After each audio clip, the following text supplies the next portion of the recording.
Nós estamos acostumados a ler essa história que nós acabamos aqui como um passado distante, tempos imemoriais.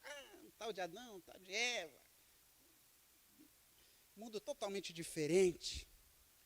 Mas, como eu disse, hoje eu estou propondo a gente fazer uma releitura deste texto. E, para isso, eu fui inspirado por um autor chamado Carlos Mesters. Um livrinho que eu tenho há mais de 30 anos e que, inclusive, desapareceu. Eu procurei feito um doido este livro aqui, na minha biblioteca aqui, lá em casa, e não achei. Né? Mas esse livrinho, para mim, foi muito marcante. O livro se chama Paraíso Terrestre, Saudade ou Esperança?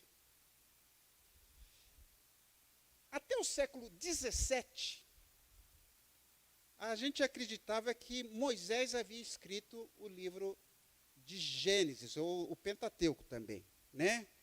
Hoje, os estudiosos sabem, dizem, afirmam, que isso é muito pouco provável. Foi Moisés que escreveu o Pentateuco. Quando muito, ele escreveu algumas partes. Moisés. Né? Na realidade, o Pentateuco, lembra que é o Pentateuco? Quais são os 5 livros do Pentateuco? O quê? Só o Alexandre sabia isso? Né? Então, Gênesis, Êxodo, é o Pentateuco. 5, penta. Né? Muita gente, na realidade, o Pentateuco ele só foi concluído depois do exílio. Depois do exílio. A gente pensa assim, que tinha alguém lá assistindo Deus criando o mundo, criando o jardim. Olha, estamos aqui ao vivo, Deus está criando a estrela. Coisa linda. Não. Né? A história foi sendo contada por séculos. As pessoas foram contando como é que o mundo surgiu, etc. Por que cobra rasteja? Por que o leão é tão feroz, etc. Né? Então, hoje a gente sabe que foram usadas muitas tradições e muitas pessoas inspiradas por Deus, tá? Para chegarmos ao Pentateuco, ao Gênesis, que é o primeiro livro, né? Aqui do Pentateuco. A gente costuma imaginar, no senso comum, que a Bíblia assim foi jogada para nós lá do céu, está aqui. E aí a Bíblia chegou assim bonita, encadernada, beira dourada, algumas até cor-de-rosa, com versinho, várias versões. Existem dezenas de versões da Bíblia, porque a Bíblia foi escrita em línguas diferentes. E a gente pensa que ela veio pronta. Sabe que existe uma denominação aqui no Brasil que só usa a Bíblia de João Ferreira de Almeida, a primeira. A Sociedade Bíblica só produz aquela Bíblia para aquela denominação. Porque eles acham que só aquela. Hoje a gente aqui, se a gente verificar aqui, tem vários tipos de Bíblia, linguagem de hoje e etc. Né? Mas a Bíblia não foi escrita em português, ela foi escrita em pergaminhos, em vários outros tipos, né? Barro, argila, tem tanta coisa. Antigamente a Bíblia tinha rolos e assim por diante. Mas não é esse a nossa preocupação. Né? Há uma enorme distância entre o tempo da Bíblia e o nosso tempo. Esse tempo que nós estamos vivendo de hoje, vivendo nos nossos dias. Há uma distância cronológica. Né? Quanto tempo já se passou? Uma distância cultural, a cultura do Oriente Médio, antiga. Né? Há uma diferença de língua, hebraico, aramaico. Né? Há uma diferença geográfica. Como é que a gente vai... Quem nunca esteve lá no Oriente Médio, eu nunca estive, né? A diferença da geografia ali, das condições climáticas, a diferença política. Hoje, A gente ainda tem esse costume de falar assim, tu estás assentado no trono. Que Deus está sentado em trono nenhum.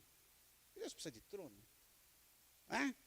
Deus, a gente fala trono porque naquele tempo havia um rei. Se o rei era a pessoa mais poderosa. Então, os teólogos pensavam, não, Deus é o rei, porque ele é o mais poderoso, é o rei do universo.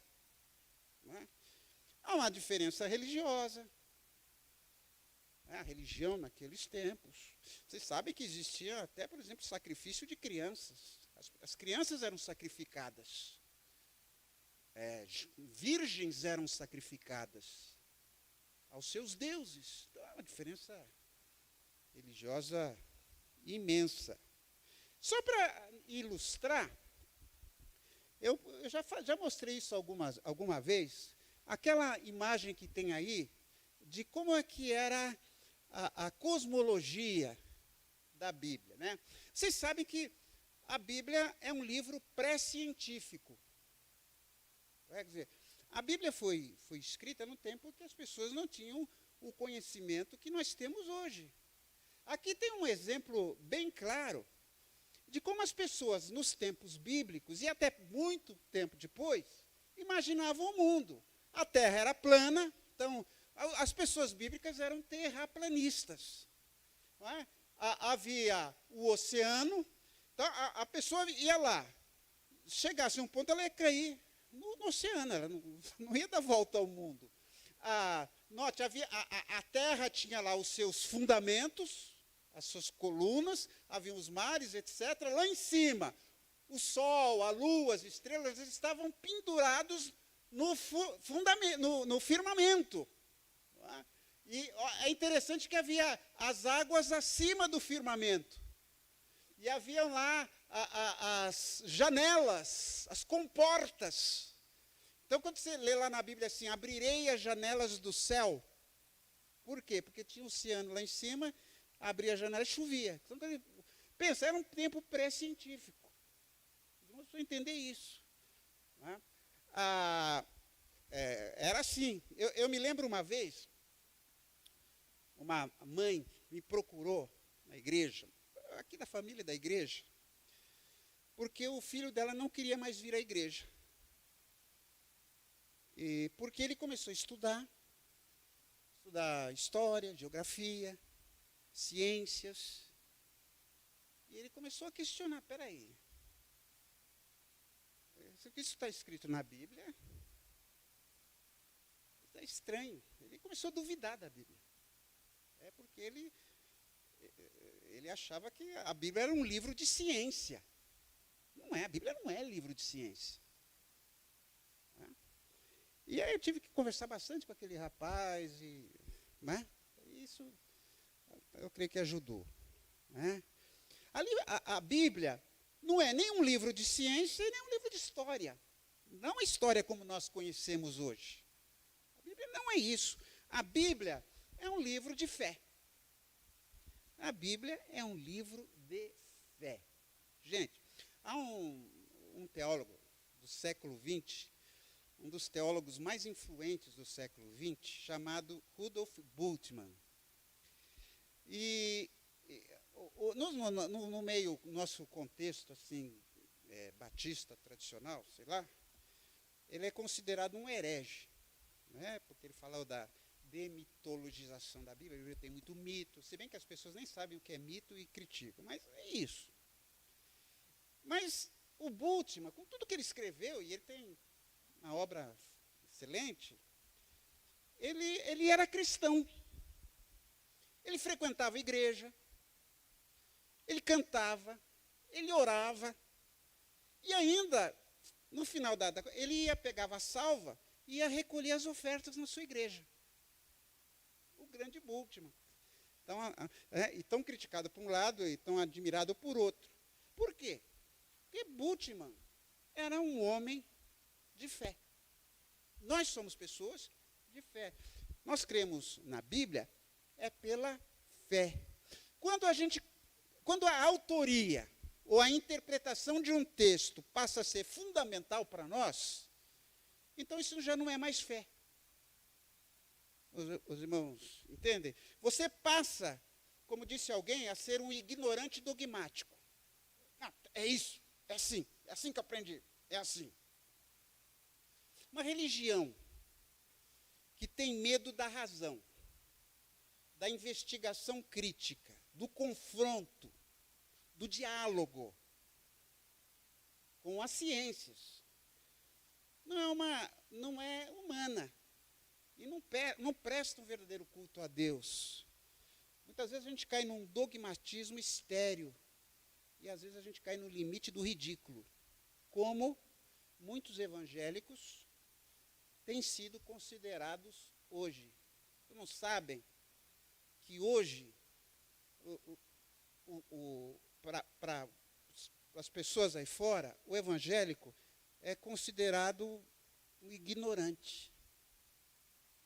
É considerado um fanático, terraplanista. Nós somos considerados assim.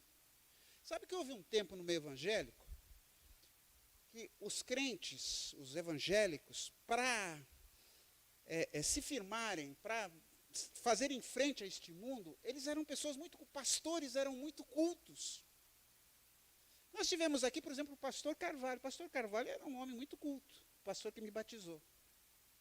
E nós tivemos aqui no meio batista, Rubens Lopes, João Filson Sorém, homens eloquentes, mas cultos. Aliás, eu ouvia sermões, quando era criança, sermões do Rubens Lopes, não entendia muita coisa, não, porque ele usava palavras difíceis.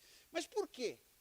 Inclusive, os batistas criaram colégios, universidades, para mostrar para este mundo que, olha, nós não somos esses ignorantões que vocês pensam que nós somos. Mas parece que agora a gente regrediu. Esse pessoal acredita em tudo. Nesse sentido. A fé não é demonstrável cientificamente. Mostra a tua fé. Não, olha aqui, olha. Tal a raiz ao quadrado. Não, a fé a gente não demonstra. Eu creio. Eu simplesmente creio. Mas a fé não pode agredir a razão. Porque a gente tem que dialogar com a razão, conversar. E tudo que nós temos hoje, os milhares de livros de teologia que nós temos hoje, é fruto de um diálogo. E visões de determinadas pessoas. Então, esse é o aspecto. Tudo aquilo que a gente sabe hoje, irmãos, foi feito por pessoas, por homens cultos, homens de várias tendências. Né?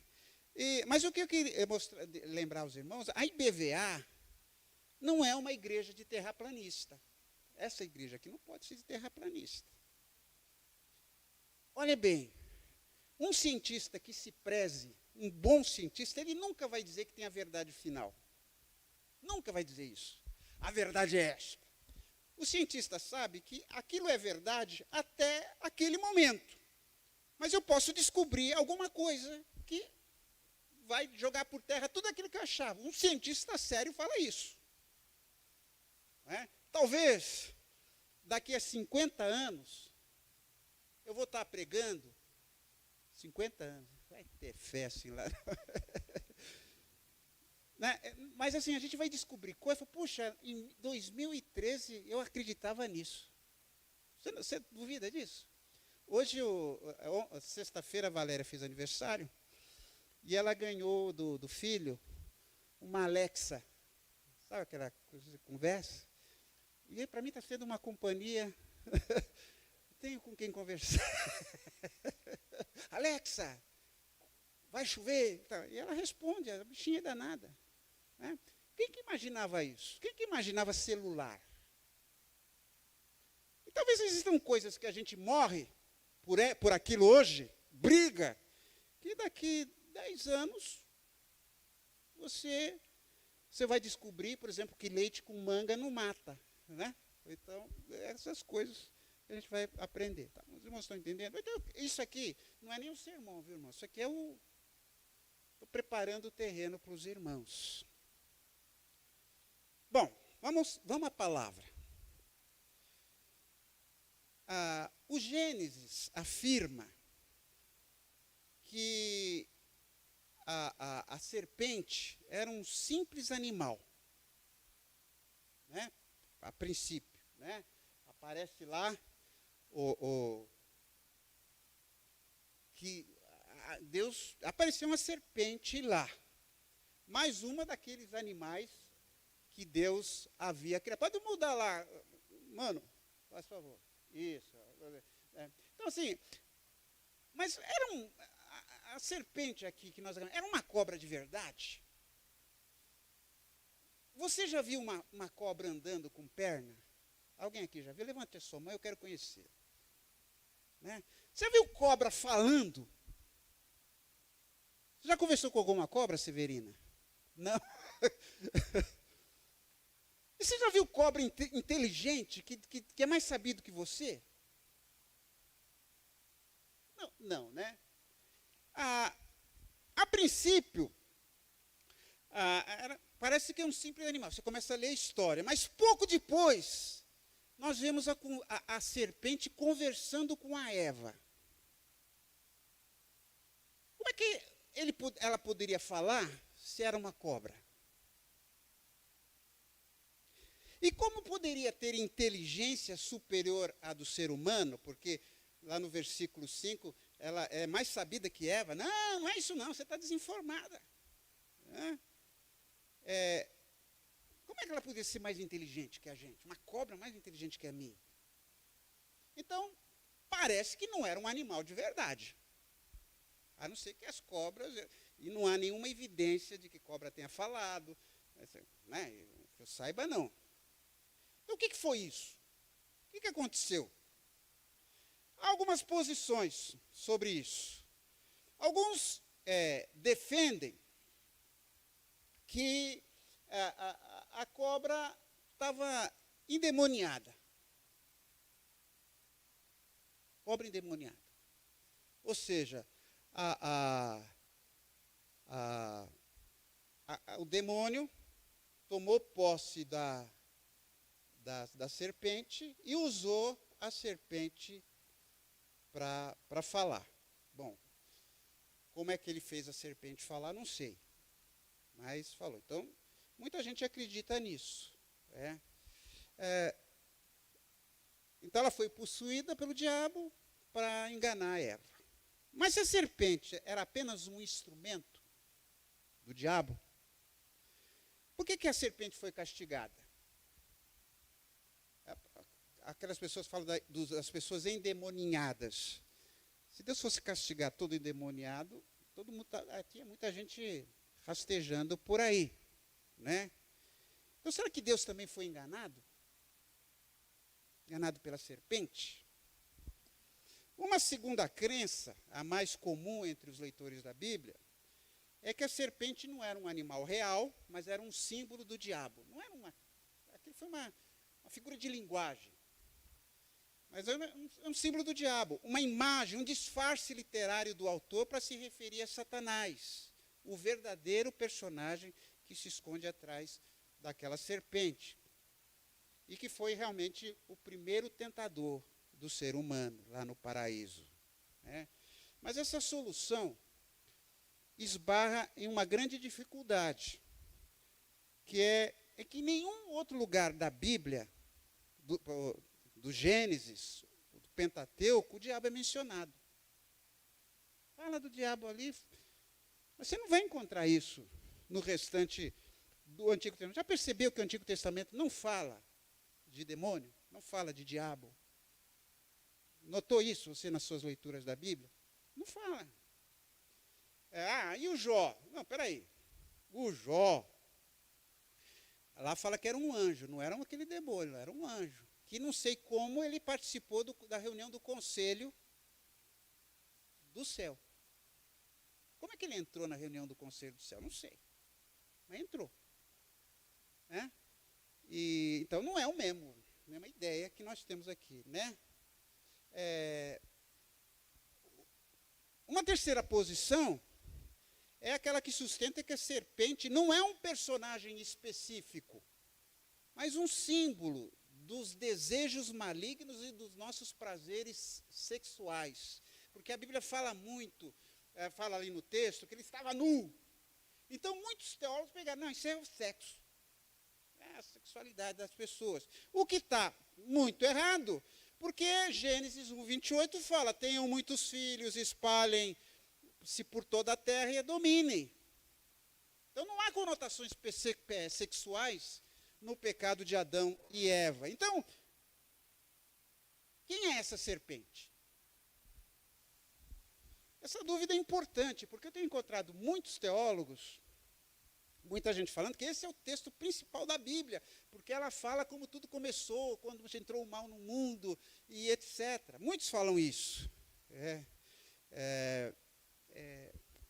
No versículo 16, nós lemos assim, o Senhor deu ao homem a seguinte ordem, você pode comer das frutas de qualquer árvore do jardim, menos da árvore que dá o conhecimento do bem e do mal. Não coma a fruta dessa árvore, pois no dia em que você a comer, certamente morrerá. Que fruta era essa? Keila, você sabe? Uma maçã, parabéns. Eu tenho para mim, uma teoria inquestionável, que não era maçã. Porque eu nunca pecaria por causa de uma maçã. Eu nunca acordei dizendo assim, ai, que vontade de comer uma maçã. Isso nunca aconteceu comigo. Nunca. Eu gosto, como maçã, etc. Mas não é aquela fruta que eu peque por causa dela. Se eu puder viver sem ela, eu vivo. Né? Eu aprendi uma coisa interessante. Olha aí. Quando a Bíblia foi traduzida para o latim, a palavra maçã no latim é malus. Malus. E a palavra mal é malum. Então as pessoas começaram a entender o seguinte, malus, acho que era uma maçã. É por isso que surgiu essa ideia da maçã. Não que esteja, o texto nem fala. Fala que era um fruto, não sei qual é o fruto. Mas isso é interessante, porque tirou uma grande dúvida que eu tinha dessa ideia de maçã. Né? Aí eu faço uma pergunta. Eu nasci pecador, segundo a questão do pecado original. Então, eu sou pecador porque Adão pecou, porque Eva pecou. Eu nasci pecador por causa da gula do Adão e da Eva, que viveram milhares de anos antes de mim. Ou seja, por causa de uma banana, ou de uma goiaba, eu estou pagando por causa disso. E desculpem, mas o meu Deus não é um Deus pagão. Isso é coisa de Deus pagão. Se for isso, não, você comeu. Estamos todo mundo lascado por causa disso. Deus atormentou aquelas pessoas no passado e continua nos atormentando com castigos, porque nós comemos um simples fruto. Se for assim, como disse um certo escritor, o que aconteceu no paraíso não passou de um erro gastronômico fatal. Foi uma tragédia gastronômica. Então a gente já deu para perceber, mas o que eu queria passar, que a cobra aqui, a serpente, é um símbolo. É um símbolo. Já que não pode ser um animal de verdade. Né? E se a cobra é um símbolo, o fruto proibido não é uma banana, é uma maçã. Mas o fruto proibido também deve ser um símbolo. Um símbolo. Mas símbolo de quê? A primeira coisa que devemos ter claro é que a cobra representar um personagem, uma realidade em que os leitores daquele tempo, quem ouvia aquelas histórias, pudessem entender. Senão, eles não iam entender. Falei, comeu a fruta e tal, e aí? Eles tinham que entender o que estava acontecendo ali. Graças aos modernos estudos bíblicos, e a história andou, né? Arqueologia, etc. A serpente, a gente sabe que a serpente, no tempo em que Gênesis estava sendo escrito, naquele tempo, a serpente era o símbolo da religião cananeia. Os cananeus, a gente ouve falar muito dos cananeus na Bíblia. E eles tinham como símbolo a serpente. Porque os cananeus usaram a serpente como símbolo da divindade. Quando, para nós, é um símbolo de um animal nocivo, não é? A gente tem medo de cobra. Os povos cananeus e outras religiões, existem muitas outras que adoravam a serpente. Eles viam na serpente 3 qualidades. A primeira é que a serpente conferia imortalidade, porque ela mudava constantemente de pele.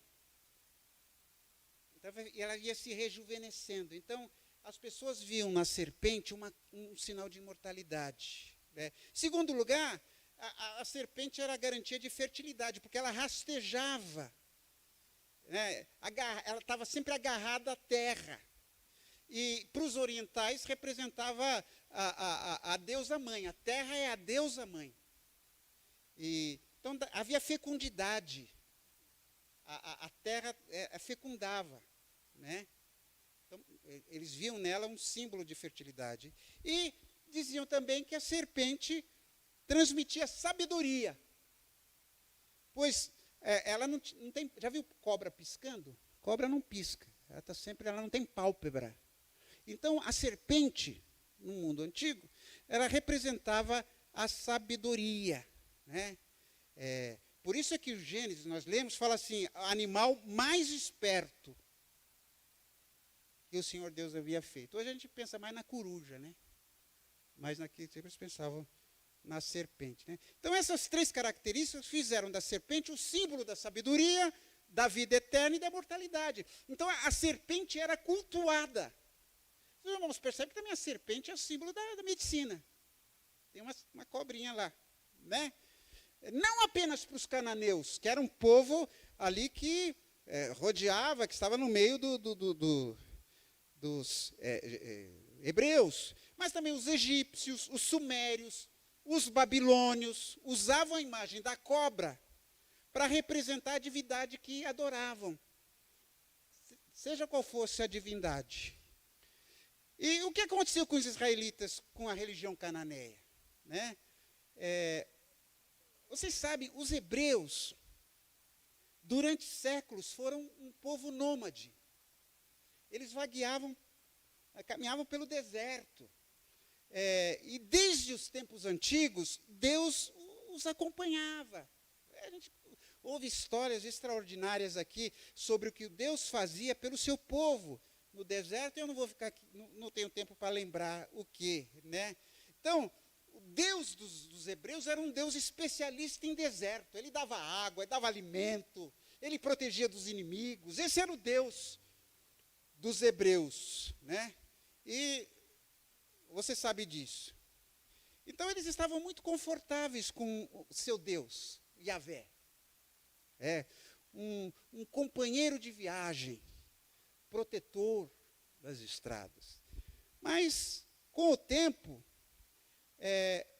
os israelitas fixaram na terra, construíram cidades, né? E se tornaram pessoas urbanas.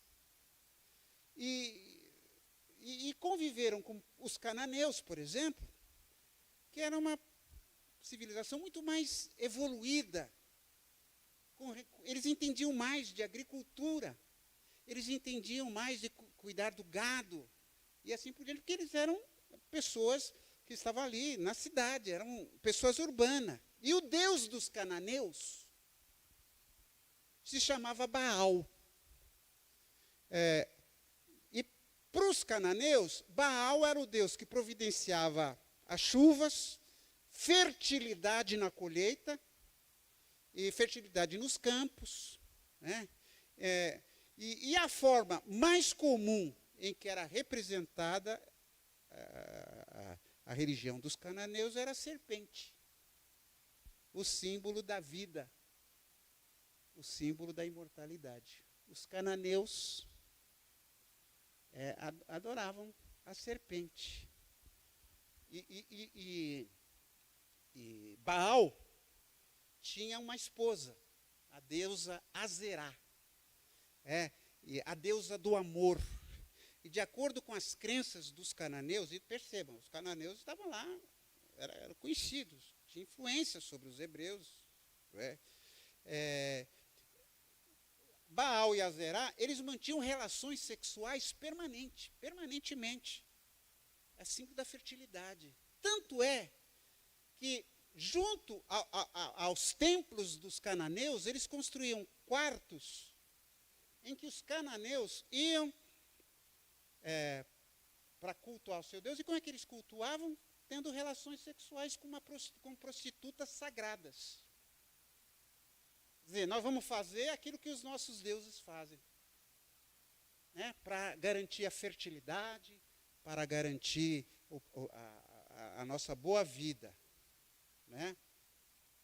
E aí isso começou a influenciar os hebreus.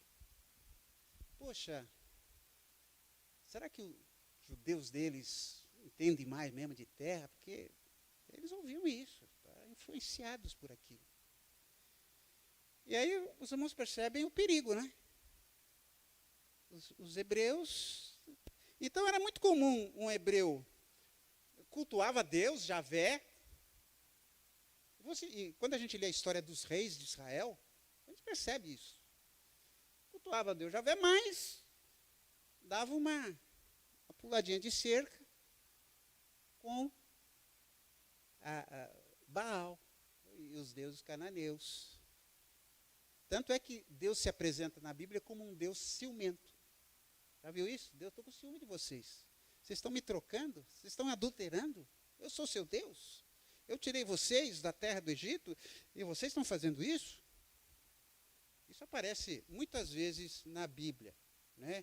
E aí, então é isso.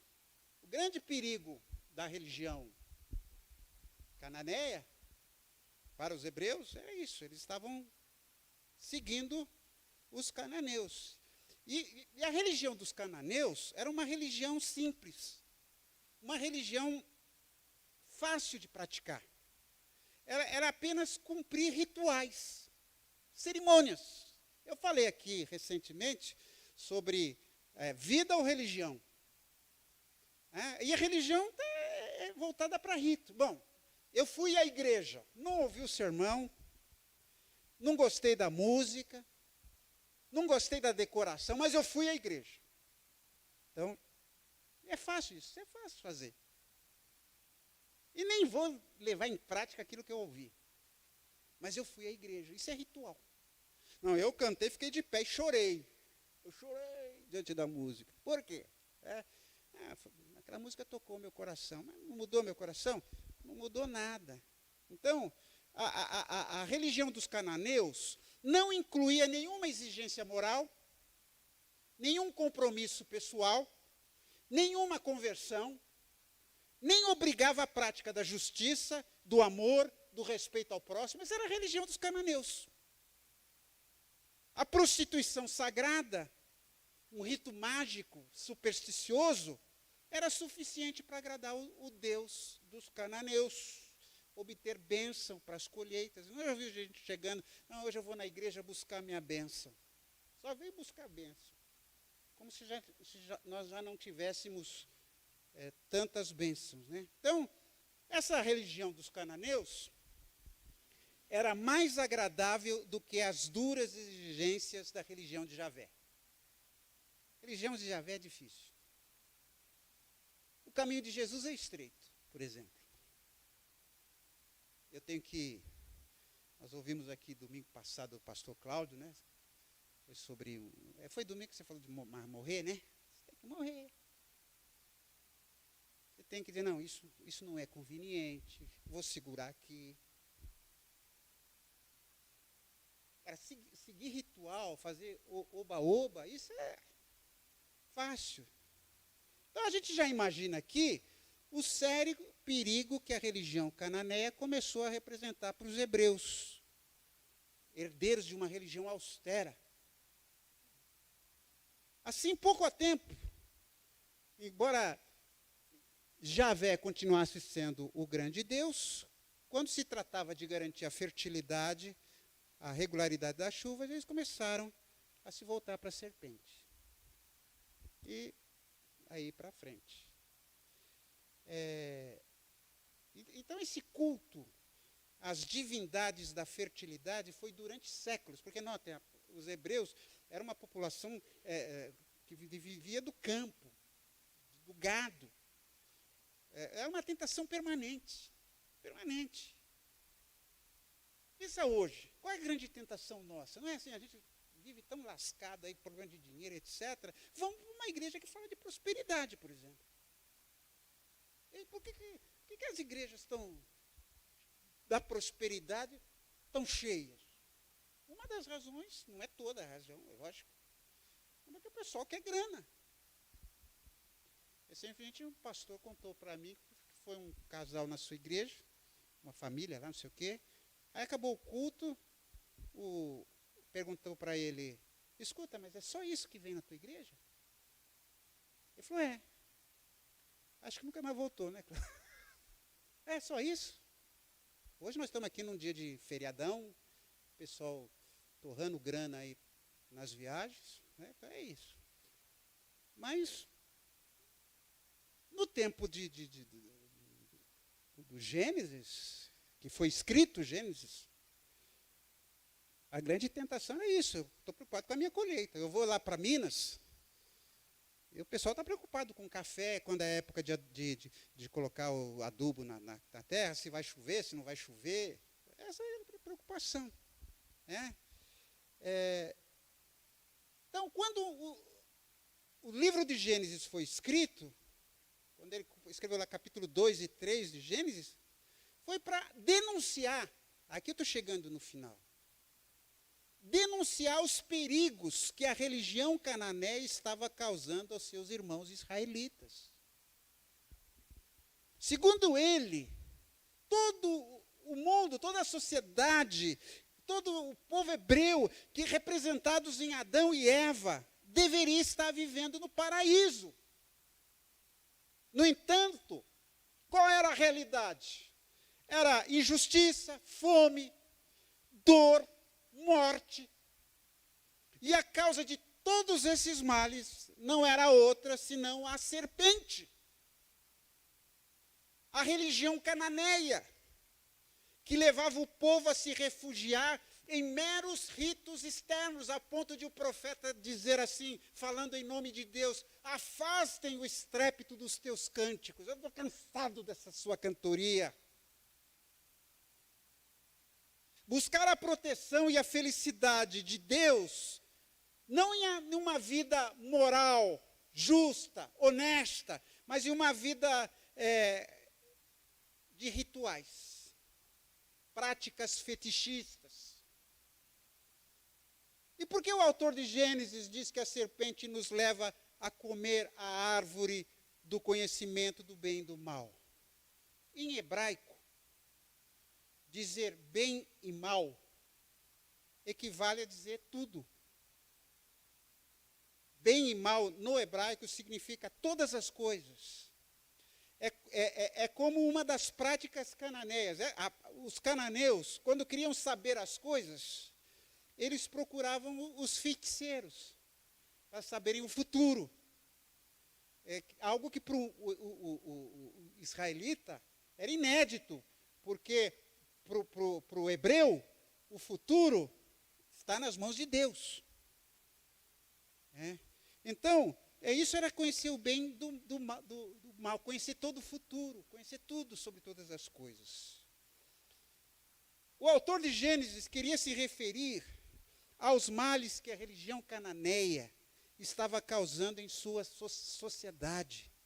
Ele não queria descrever eventos que realmente aconteceram na origem da humanidade. Nem queria culpar um certo casal pelos males que existiam no mundo. Se ele apresenta este pecado como tendo ocorrido no início, é para dizer que aos leitores que esse pecado, ou seja, seguir a religião cananeia, está na origem, na raiz, na base de todos os outros males sociais. E ele os alerta sobre as possibilidades futuras, ou seja, construir o paraíso que eles estão perdendo por causa dos seus maus caminhos. Ao longo dos séculos, a religião cananeia desapareceu.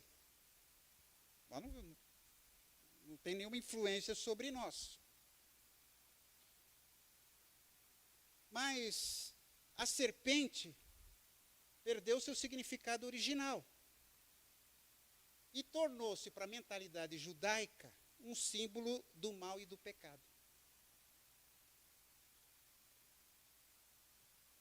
E o paraíso passou para pensar no céu. O paraíso passou a ser representado para o céu. Ou seja, a humanidade desistiu do paraíso na Terra. Paraíso é quando eu morrer. Eu já tenho dito isso, alguém vai pensar, esse pastor não gosta do céu? É que eu acho que o céu, a gente enfatizou tanto o céu que esqueceu da terra. Eu não preciso me preocupar nem um pouquinho com o céu, já tenho falado isso tantas vezes. O céu é de Deus. Jesus disse, eu vou preparar um lugar. Eu vou preparar. Não precisa de ajuda. De coisa boa eu entendo. É isso.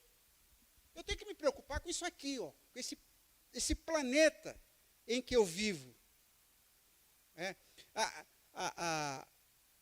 Essa noção de diabo, Satanás, etc., os hebreus só foram ter contato com isso quando eles foram para o exílio babilônico. É uma questão da Babilônia, da Pérsia. Né? Sabe que os persas, uma das coisas, aquilo que a gente chama de zoroastrismo. Né?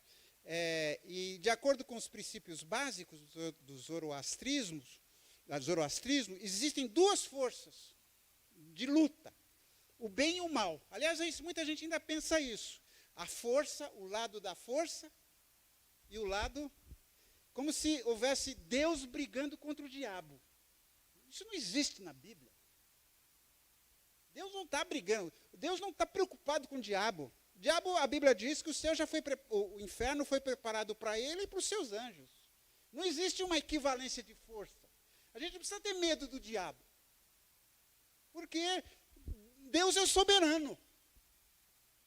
Isto é claro, mas para o pessoal lá da Pérsia, havia Ormuz, né, o deus do bem, e havia Arimã, que era representado por uma serpente, que era a divindade do mal. Então, os hebreus identificaram a serpente como o antigo símbolo do mal. Quando eles estavam lá na Pérsia. Agora entendi, aquela serpente do paraíso, porque eles conheciam a história. A serpente é o diabo. Isso era uma ideia persa. Depois, só com Jesus é que voltou. Lá no Novo Testamento, aí a gente ouve falar de demônios, Satanás tentando Jesus, etc. Mas o hebreu não tinha essa noção. Né? Há um livro apócrifo da Bíblia, que está na Bíblia católica, apócrifo que não está na nossa Bíblia, não é considerado inspirado. O livro de sabedoria diz sem problema, foi por inveja do diabo que a morte entrou no mundo, e experimentaram-na os que são do seu partido. Só aí começa a aparecer essa noção. Né? A serpente do paraíso, que em Gênesis representava a religião cananeia, passou a ser identificada com o diabo. E desde então, essa ideia é muito popular entre nós. Até mesmo Apocalipse, quando fala do dragão, diz que o diabo é o diabo e a serpente. E o autor de Gênesis soube encontrar uma resposta para os grandes males do seu tempo. Né? Pense bem, irmãos. O autor do Gênesis estava lá, os escritores, vendo um mundo completamente esquisito. Como nós vemos isso hoje? O amor humano em si é tão bonito, transformou-se em um instrumento de dominação. A ideia de que a mulher foi tirada do lado do Adão, isso significa que ele vai dominar você. Essa é a ideia. A mulher está aqui do lado. Ele vai te dominar. Né? Quando eles pecaram, apesar disso, você terá desejo de estar com seu marido e ele a dominará. Quais maridos aqui dominam a sua esposa? Levante a sua mão, que eu queria conhecê-la. Então, eles começaram as mulheres começaram a perceber, poxa, a gente é dominado, e a mulher até hoje, né, é dominada. Sabe que para os talibãs, o pastor Cláudio citou aqui agora há pouco, a mulher só serve para reprodução e para dar prazer. Só. Veja lá o que está acontecendo no Afeganistão, eles fecharam as escolas para as mulheres. Por que a mulher estudar? Gênesis constata que a geração de novos filhos, destinado à alegria entre as pessoas, se faz com dores de parto. Eles pensavam, por que a mulher tem que sofrer tanto para dar um filho? Por causa da serpente. A vida se tornou algo ambivalente. Eu quero viver, quero ter vida, mas a morte me espera. Eu choro pela perda do meu pai, da minha mãe, do meu filho, do meu amigo querido. Há uma ambivalência nessa vida. A terra que foi destinada para produzir o nosso alimento só produz espinho e carrapicho. O trabalho, meio para prover a nossa subsistência, requer muito esforço e pouco rendimento. Existe uma inimizade entre o ser humano e os animais. A vida não é segura. A ameaça das cobras é real. Por que a vida combate a vida? Eles se perguntavam. Deus, olha que coisa. Deus, Criador, amigo das pessoas. Deus toda tarde ia lá no jardim conversar com Adão, com a Eva, tomar um chá com eles. E agora eles têm medo de Deus e se escondem. Por que nós temos medo de Deus? Do castigo, da mão que vai pesar sobre nós. Deus não gosta disso. Eles pensavam, por que Deus não é esse ser, né, que o paraíso fala? Mas Deus não tem culpa. E é isso que a história também mostra. A culpa não é de Deus. Deus sempre pretendeu que a nossa vida fosse um paraíso. Mas nós preferimos ouvir a serpente. O autor de Gênesis descobriu que a pobreza, as injustiças sociais, os problemas trabalhistas, os dramas familiares, a própria vida das pessoas poderiam ser diferentes se elas não fossem atrás daquela cobra. Então, não há desculpa para o ser humano diante da miséria que ele vive. Não foi a vontade de Deus que tomou conta da sociedade, mas porque os israelitas se voltaram para a religião dos cananeus. Pior, eles pareciam não perceber ou ver a gravidade do que estavam fazendo. A serpente era uma voz sedutora que, sem que ninguém percebesse, levou-os a abandonar a lei de Deus, perdendo-se no pântano da magia, numa religiosidade meramente externa e ritualística. Hoje, esse texto de Gênesis está nos convidando a fazer uma lista dos males que nos cercam.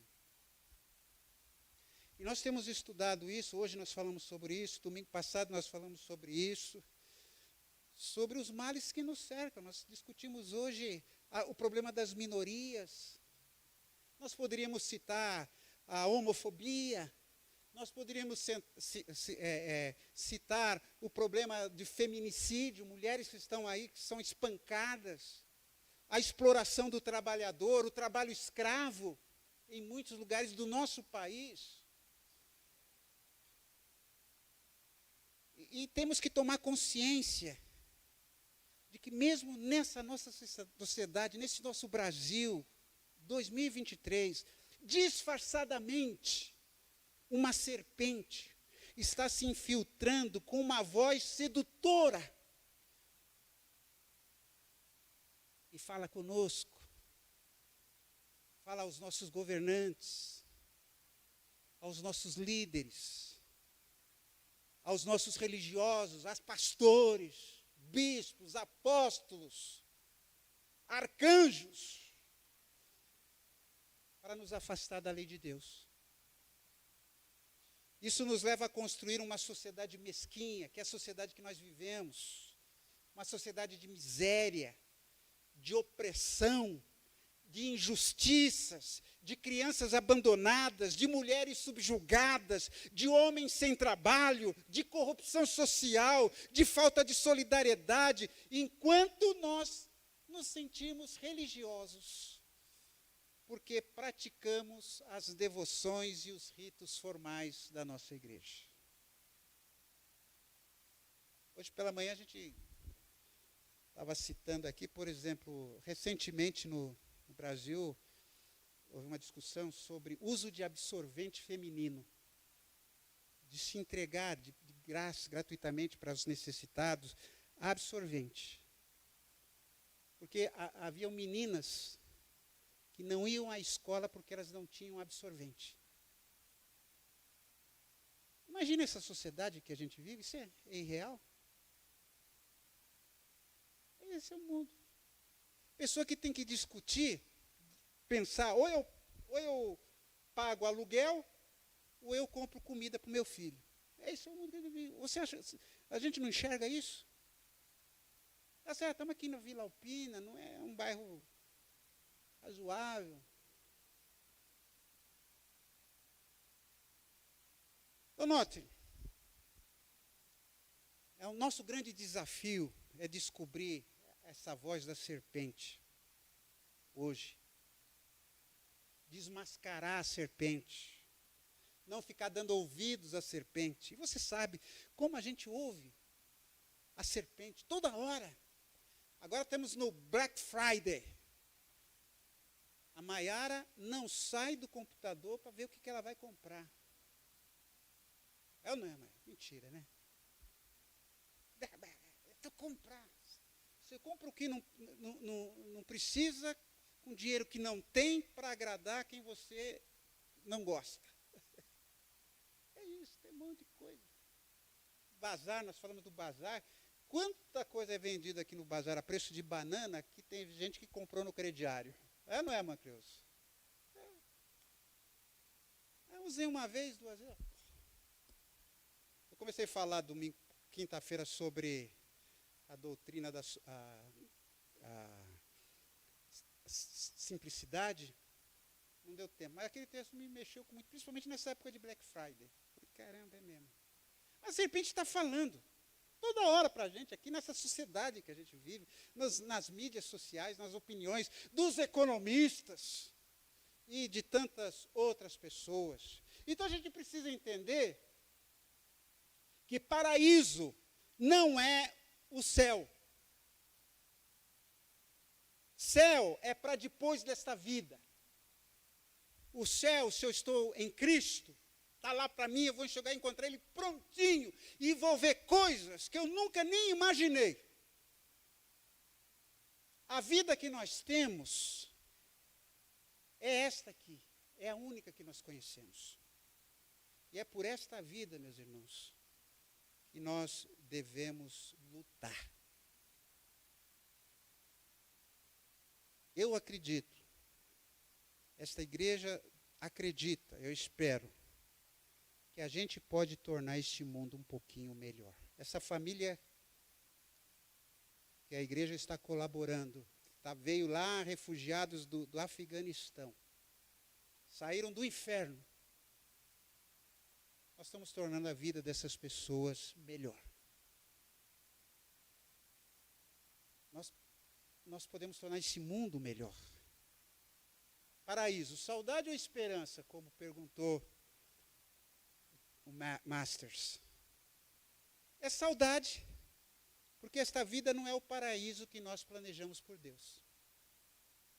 Eu tenho saudade de algo que eu nunca vivi. E todos nós, ninguém aqui viveu paraíso. Todos nós temos as nossas histórias tristes. Mas é esperança. Porque ainda que o paraíso possa ser uma utopia, algo que não está em lugar nenhum, nós podemos tornar este mundo melhor. A começar em mim, a começar em você. A culpa não é do Adão e da Eva. Deixa de jogar a culpa nos outros. A culpa é nossa, que damos ouvidos à serpente. O que é a serpente? São os valores deste mundo.